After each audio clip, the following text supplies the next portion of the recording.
still can't believe that the Dallas Mavericks hand-delivered, gift-wrapped Luka Doncic to the LA Lakers. Say that again, Smalls.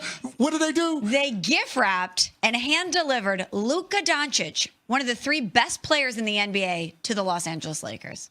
It's wild. I still can't It's believe it. wild. I mean, think about it. This is just the theme for this year in sports, right? Yeah. I mean, you got the New York Giants gift-wrapping a championship to the Philadelphia Eagles in the form of Saquon Barkley. Oh, yeah. And now you've got the Dallas Mavericks handing a generational talent in Luka Doncic to the Los Angeles Lakers. Think about it like that.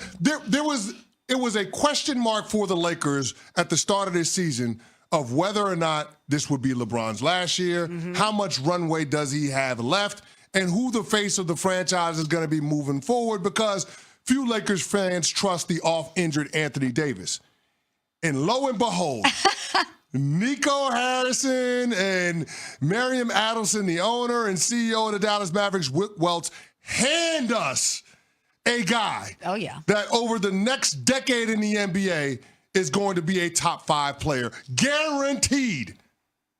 I mean, Christmas came early for us. It did. Or late, depending on how you look at it. Trade deadlines in February, Christmas in December. I don't know how you want to look at it. But Christmas came early for the Los Angeles Lakers in the form of Luka Doncic. And in a year where the team was middling, you got a jolt because you're getting a top 3 player in the world and you're pairing him with the second greatest player of all time.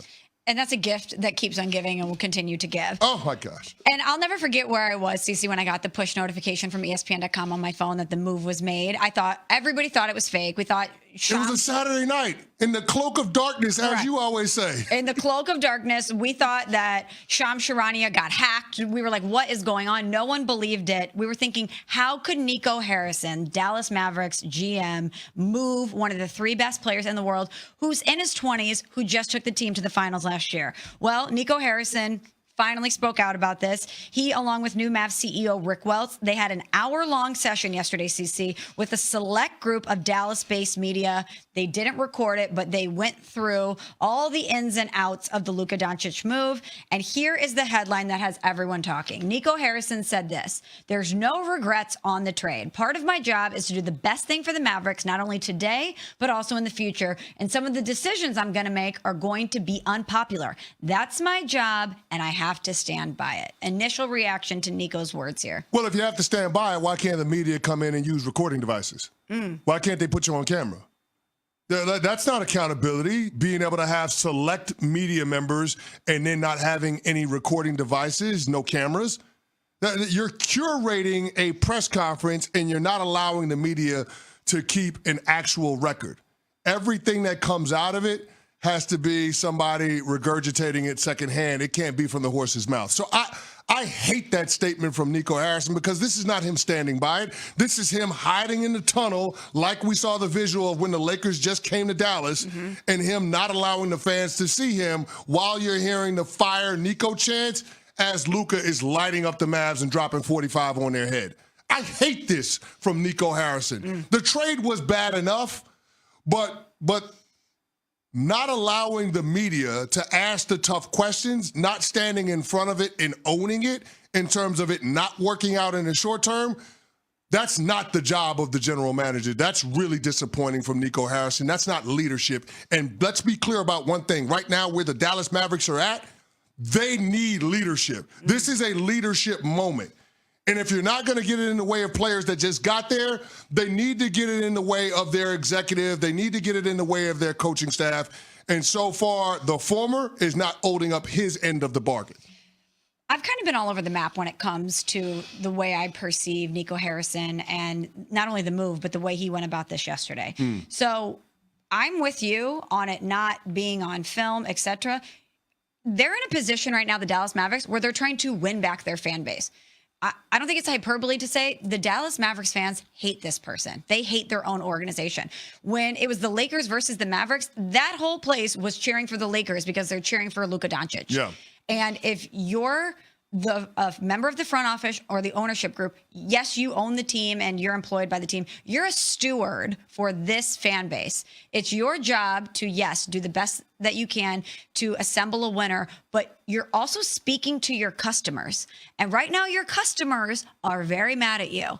And I don't think it's the best way to try to win back favor with them by not being on camera, by not showing your face, and being as accountable as you possibly can be for what is a very major move that will reverberate throughout this organization's history for many years to come. So I was a little surprised by that. But our Tim McMahon, ESPN NBA writer, was on NBA Today, and Cece, he was part of the media that met with Nico Harrison yesterday. Here's what he had to say about what the entire situation was like. Rick Welts, the new CEO of the Mavericks, was also there. He really wanted to discuss potential plans for a new arena in Dallas next decade, but folks just kept going back to peppering Nico with questions about this trade that he made, the Luka Doncic deal. And hey, Nico doubled down, he tripled down, he quadrupled down. I could go on. I ran out of fingers counting how many times that he said defense wins championships. So he's sticking with that. Defense wins championships. Clearly, Nico Harrison is trying to get across that there were things that were happening behind the scenes that we may never be fully privy to. And he felt so convicted that investing in Luka Doncic for the future was not a wise move for this organization. Yeah. He kept reiterating defense wins championships. He's reiterating that he has to do things sometimes that are very tough and unpopular, but that's his job. But I don't know if the message is going to land with the people that it should land with, which are the customers, the fans. Well, here's the thing. He's not speaking directly to them, right? Like, he has an opportunity to do that when you're on camera and when they're recording devices, but he passed that up. Right. He wants it to be secondhand from the reporters to provide him a level of ambiguity, a level of gray, if he needs to try to walk back something that he said during that closed session at some point in the foreseeable future. The problem that I have with Nico going about trying to defend this decision is all of the explaining that he's doing. You can't defuse a bomb once it's gone off. It is what it is. Everything that could have gone wrong has gone wrong. It's been Murphy's Law when it comes to the fallout post-Luka Doncic for the Dallas Mavericks. Anthony Davis getting hurt, Kyrie Irving being out with a torn ACL. It's all bad. So you can't sit here and try to defend it and say defense wins championships. Fans want to see winning. Yep. As Tom Brady once infamously said, if you're on the explaining side, you're on the losing side. You're losing right now. So stop trying to defend your position and just acknowledge that it looks bad right now. But my job as the general manager is to get it to the point where the fans can be proud of the product on the court. It's simple. What Nico is doing right now, it lacks leadership, it lacks accountability, it lacks transparency, and it lacks self-awareness. You have to read the room. It's all bad for you, and it's all good for the Lakers since Luka showed up. So, I mean, it's so much wrong with that. We're up against it. I know we got to go to a break, but that was absolutely disgusting what the Dallas Mavericks did yesterday. They took a bad situation and found a way to make it worse. Yeah, there's definitely more on this. We're going to discuss more later.